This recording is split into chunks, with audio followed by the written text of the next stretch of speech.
things that this young lady right here will tell you that I'm sure her family deals with is protein. You have to find ways of getting protein that normally you wouldn't. If they don't eat big, heavy, fat steaks like I do, or bacon like I do, or chicken, well, they eat chicken some. A vegan that we talked about, the difference in a vegan and a vegetarian is a vegan will not use or eat anything that has come from or been involved with an animal at all. Cheese, milk, eggs, fish. Vegetarians, a lot of vegetarians will eat fish, butter. And a true vegan will not wear leather shoes because it comes from an animal. They will not wear clothes that has animal product. They will not use shampoos or anything. They definitely won't use old-fashioned lye soap that uses lard to make it. A vegan will not use or eat or consume anything that has anything to do with an animal. Oh, that's ridiculous. Folks, I'll tell you something. I am not a vegan. I am not a vegetarian. But I wish I had known this lady about 5 or 6 years ago. I give up meat for 40 days for the season of Lent. And that was the hardest thing I ever did. Matter of fact, I did not make it. But if I knew a lot of the stuff that I know now from talking to you and from educating myself to do this class, I could have done it. Because it is really good. We're going to actually use a firm tofu tonight. You can see I've been pressing it under 2 plates. I did not know this trick before this young lady got here tonight, but I had all the liquid drained, and she said, if you will take this and you will press it between 2 plates, that the excess liquid that's in the tofu will come out. And I'm going to show you how right this young lady was. Look here. All of that come from just laying the plate on top. Okay.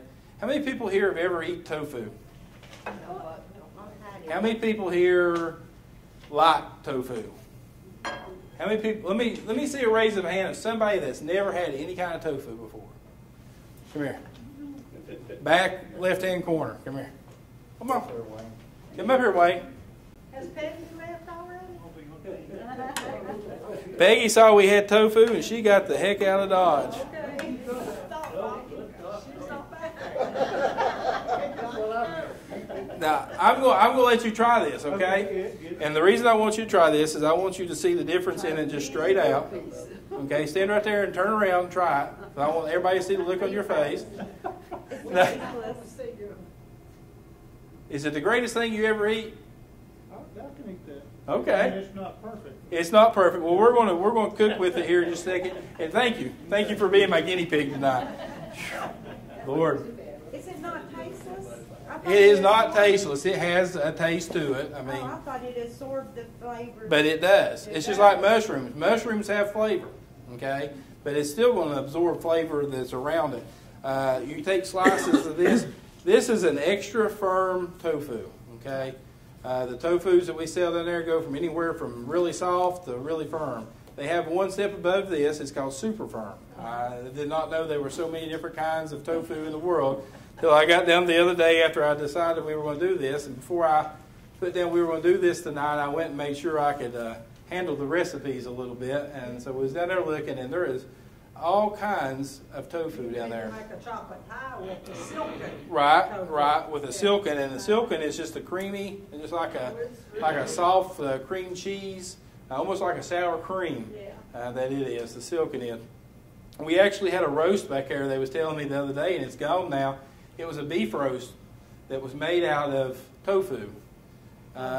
It was like 8 pounds of tofu that was wrapped up with all kinds of stuff inside of it, and I'm glad that people really enjoy that. Okay, the vegetarian side of it, you know, everybody has different styles of living, everything. But I want to throw one thing out there really quick. That if bacon is so good that vegetarians have to find a way of making bacon that tastes like bacon, there's got to be something to it, okay? You all know that I'm a bacon nut. So the first thing that we're going to do is we're going to heat some more oil in our skillet. I'm going to use a canola oil, okay? We've got peanut oil and we've got vegetable oil down there. I have canola oil up here, and that's just kind of a blend between the two. A canola oil is kind of mixed between, you can see the vegetable oil that we have here, the color of it, okay? A peanut oil almost looks like the sesame oil here. Right. Okay, right here, wrong picture.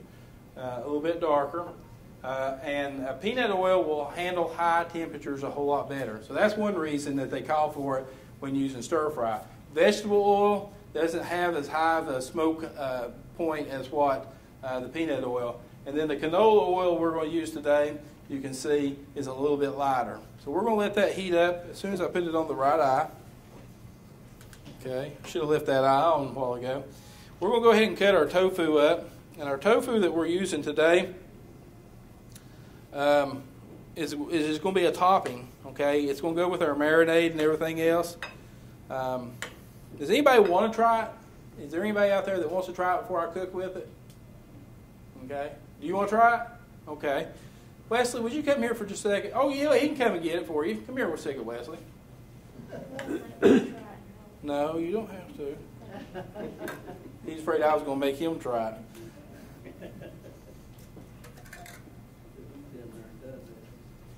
There you go. Will you take that back here to that gentleman in the blue jacket, please? All right.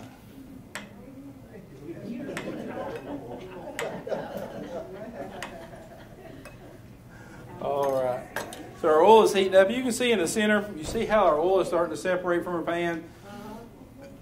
Pardon me. That's one good way of knowing that everything's getting hot enough to use. But we're going to let it go just a little bit more to do this stir fry with. And there's a couple ingredients up here that you will not find on your recipe that I'm going to tell you about right now. One of them is our snow peas. Snow peas are good for any kind of stir fry you do. We did a stir fry up here the other day. The produce department was having a show. They had about 150 kids up here. They had all the ingredients and everything for stir fry, and they had nobody to cook it. So we went downstairs and we cooked up about 150 servings of stir fry for the kids that they were doing up here. It was the Bristol, Virginia school system, I believe is who it was. And they were trying to get them to try new things. And one of their favorite things that the kids tried were the snow peas. You can see this one right here. A snow pea is a very flat. It does have a pea in it, okay, just like what a regular pea does. But a lot of them do not. Okay, you can see the starts of it is a young pea. Okay, that's what it is. It's a young pea. I went through and all of them that had really harsh stems on them, I just kind of picked the stems off. A lot of people don't like them because they have strings in them. Okay, there's no need. They'll eat good. It's not like stringing beans or anything. But what we're going to do is we're going to go ahead and add our first ingredient, which is bok choy. Now, I promised you before we got started tonight that I would show you something about this bok choy. It comes in bunches like this. Okay, it's a real pretty vegetable. We're just going to cut it right below the band in order to get the green leaf off. This can be cooked. This can be wilted down. This can be used just like other things can be as far as greens go. We're not going to do that tonight, but I want to show you something really quick. Okay? You have to wash it. You see what's happened is the water, when it gets watered, it comes down through here and all your dirt collects right in there. Okay? So I've already got it prepared. I've already got it set aside. I just wanted to show you that. That can be used. We'll use that tomorrow downstairs. We might put that on our salad bar. They've never had bok choy on the salad bar before, so we may have a new ingredient for them tomorrow. So the first thing we're going to do is we're going to add our bok choy. I've cut it up slices, okay, and we're going to add quite a bit in here. We're going to add about 8 cups. I think it called maybe for 9 cups. Yeah. I figured we got about 8 cups in here. Some of you are sitting out there saying, I'm getting ready to send her down for a bigger skillet. I'm not. I have another skillet down there. If we need it, we can separate it into it and do it that way. But we're going to let this cook down. The thing about cooking with stir fry is you're not cooking the stuff to death. You're heating it up. A lot of the woks that they use to do stir fry with are woks that have a very high BTU, British thermal unit. You all know what BTUs are. And I'm going to cover that up, though, to help this particular process along. But what they do is it's a quick cook, okay? It's a very quick cook. So we're going to get this going.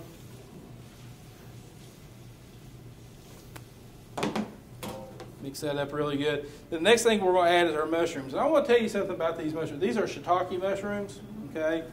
And the one thing that you need to know about shiitake mushrooms is the stems are not edible on a shiitake mushroom. I did not know this until about 2 weeks ago. And I was reading up some stuff, and I was actually researching this recipe. And it says that you can reserve your stems to make a stock, okay, like a vegetable stock out of. To put it in with different vegetables, boil it, and make different kinds of soups out of. But they say that the stems on a lot of these shiitake mushrooms are not edible. Okay, these have a stem on them, but these are not the same shiitake mushrooms. The reason I'm telling you both sides of this story is because when you go read that the stems on shiitake mushrooms are not edible, read the whole thing and understand that it is one certain kind of shiitake mushroom. Okay, so the shiitake mushrooms that we sell here in the store do have the stem. This is sliced, but this is the top cap part, and this is the stem. It is edible. Okay, so it is a certain kind of shiitake mushroom. A lot of you are sitting out there thinking, I'm getting ready to turn into, what was the book, Babar, the elephant that ate the bad mushrooms and he got sick? That used to be one of my favorite books. So we're going to add these in. You can do what? That certain kind it is. It's got something in it, and they say you can reserve it for a stock. And I wanted to bring that out and tell you about it. But my question is, if that certain mushroom is poisonous to eat the stem, how can you use it in a stock? Okay, I don't know. I don't know if it's something that's in the actual meat of the mushroom, or you're getting the flavor. But if it's going to be poisonous one way, I don't want to use it another way. Excuse me. And so we're going to put our mushrooms in. We're going to flatten them out a little bit so our lid will fit.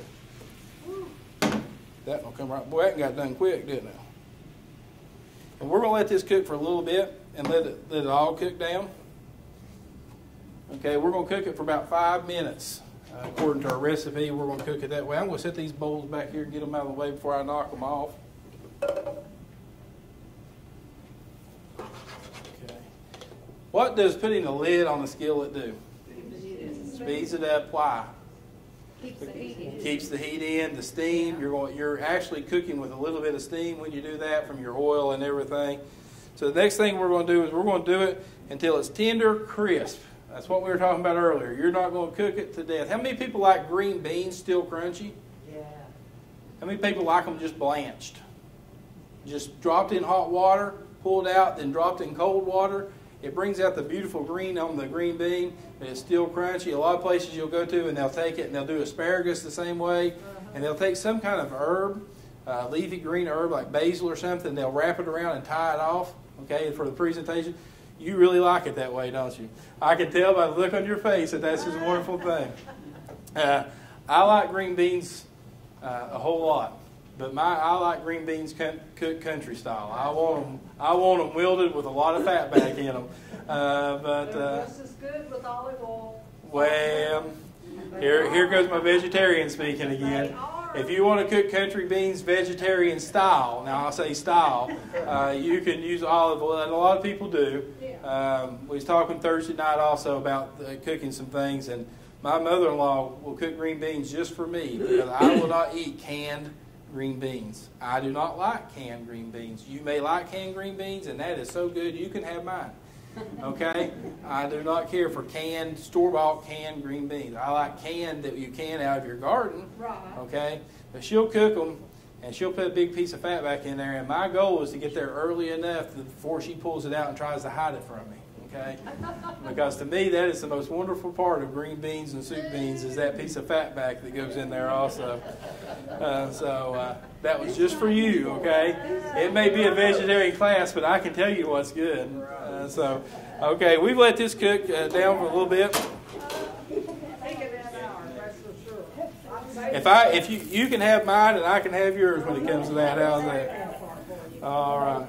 So we're just going to let this get good, and I'm going to back it over here a little bit so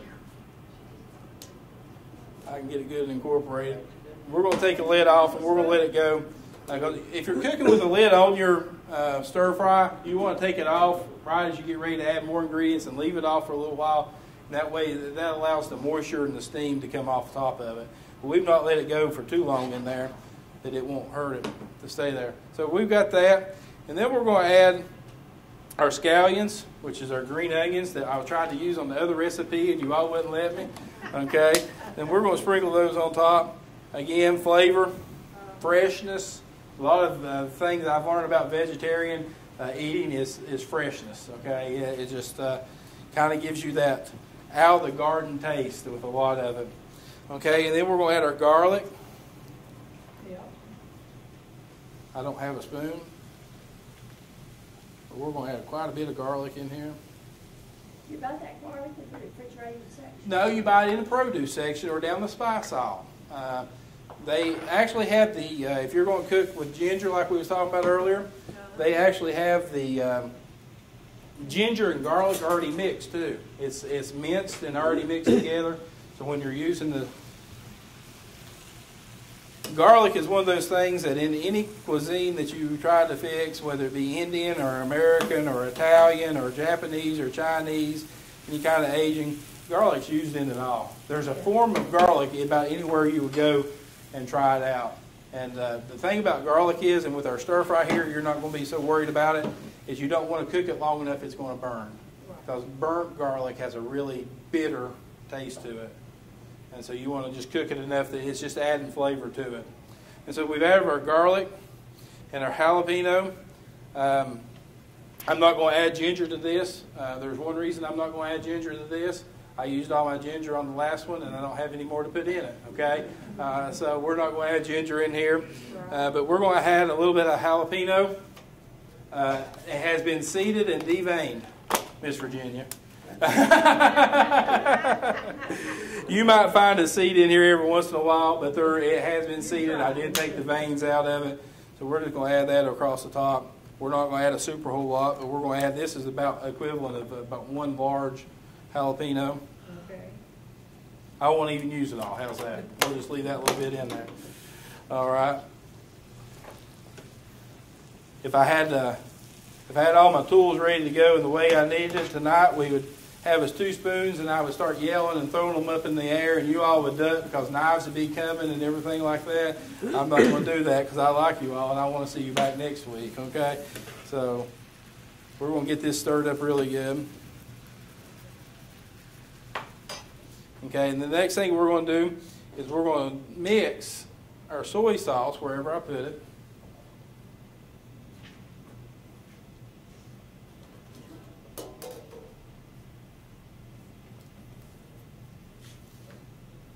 We're going to take our soy sauce and we're going to mix it up.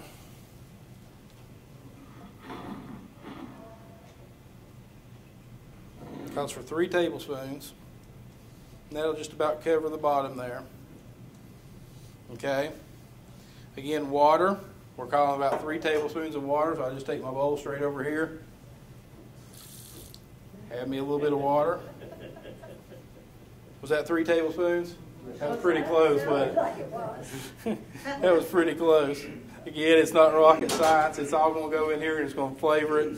And again, if you're going to use this for a double recipe, especially like with our Asian slaw or our spinach salad where we've used the sesame oil in it, I'm going to advise you to be very careful. Do not double your sesame oil and stuff like that. Because, yeah, you're using more vegetables and everything, but that stuff is so strong, you do not want to use a double portion of that in there because it's just going to be very overwhelming. But you just need to adjust it the way you like it, but just be careful with the oils and stuff. You can see our bok choy is getting crisp. Okay, it's still crisp. Are you going to put the peas in it?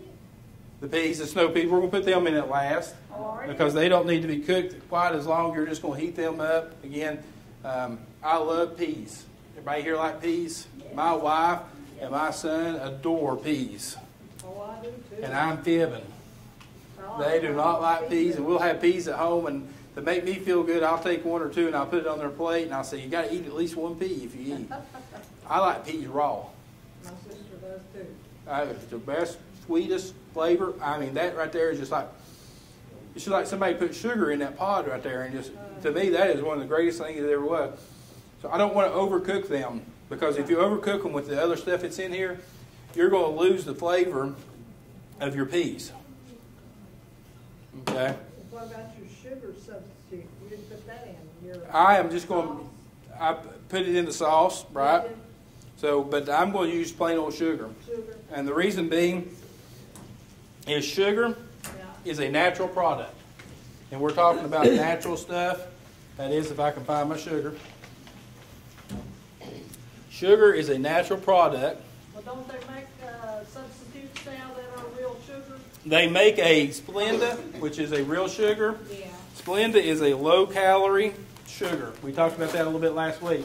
As a diabetic, I can eat Splenda, and it'll raise my sugar just as much as what regular sugar will. So it's not really a sugar substitute. So if I'm going to use something that's going to raise my sugar, I want it to taste good anyway. Okay, I'm just going to use the real thing. And so we're going to put that in, and we're going to take our soy sauce and all that we've got mixed up here, and we're going to stir it in. One thing I'm going to do a little bit different than the recipe is I'm going to go ahead and top it with our tofu. And the reason I'm going to go ahead and top it with our tofu is that when I pour this sauce on and get it started, it's not going to be in there but about 30 seconds after I get this sauce in. And once I get my tofu in there, if I put my tofu on top, it's going to have a hard time reaching down and absorbing this flavor up. Okay? So if I put my tofu on first, then put my sauce on, that pea didn't want to go down the right way, I'm sorry. If I put my tofu on first and I add my soy sauce on and heat it up for just about 30 seconds, enough to heat through your tofu, that's going to give you your flavor in there also. So I'm going to just cut this down twice. I sliced it, and I'm going to put it in pieces about like this, okay, enough to get a bite for everybody on. I brown it in soy sauce mixture. Right. You know. This recipe, I think, actually calls for baked tofu. Yeah. But I'm going to add this in here just to let you all just kind of get a flavor of it. Right. Remember the other night when we did the tofurkey sausage? Yes. That was really good. And a lot of you tried it. It was not bad. Don't curl your nose up like that. I was very skeptical of it, and I said, well, I'll be the guinea pig. And I took a piece of it, and I ate it. It is really good. It really is. But I'll have to tell you something in confession. It bothered my stomach. Did it? And it's just because I'm not used to that much soy and stuff and where I eat. Well, I told my daughter. Did you She tell was tickled to death. Well, good. Well, Well, good. Experience it, you know. Right. Well, you'll have to tell her about tonight as I sling I it. told her, I said, I'm going to bring you a bunch of the recipe. Okay, so we're going to take this and we're going to put it over top. And you see how the tofu, just as soon as it hits, Yeah. it changes color. But what you do need to do is you do need to mix it up really good. And pour it off. See how it gives you that charred flavor when you do that. Okay, get it good and mixed up. And we're going to let that sit there for just a minute while I take any last questions about what we've done tonight. Anybody got, like I said, you probably want to use a bigger skillet. When your peas go in. At the very last minute is what I'm going to do. I'm going to let that sit there and get good and let that tofu get good and going. You can add any of the stuff that we have. I'm not going to add cilantro because we have a lady here that doesn't care for cilantro and it doesn't call for it. I am going to add some carrots, okay? Just a little bit right at the end. Color, okay? Make it look good. Make it taste good. The bok choy and the carrots will go really good together. And one thing else I'm going to add right at the end is a little bit of lime juice, okay? Anything that you add in here, if you don't like the tofu, it's going to give the tofu a better flavor, right? That's why I like to cook mine before I put it in the dish. Right. So we're going to add that. Yeah. And this is all right before we're going to add our snow peas in. And I'm just going to add our snow peas, like I said, right at the end, just to give you that flavor. A lot of salad bars will have snow peas on salad bars, and a lot of people may not care for that too much, but I love snow peas. So. I can't find them on the recipe. Is that just an addition? No, this is an addition, right? This is just an addition to what we're doing. Yeah, because they're good. Because we had some downstairs, and they looked so good when I was shopping for my ingredients that I thought, well, I'll just go ahead and get those. And what's going to happen is we're not necessarily going to cook these all the way through, but once we toss them into our bowl, when we put them in our serving dish, all those hot vegetables are going to help warm them up enough. Again, you don't want to cook them to death. It's not like the country green beans we were talking about or anything like that. Yes, ma'am. Keith, how much was your ingredients this week? All of my ingredients that you see before you right now for all 3 dishes was $28. Oh, wow. $28.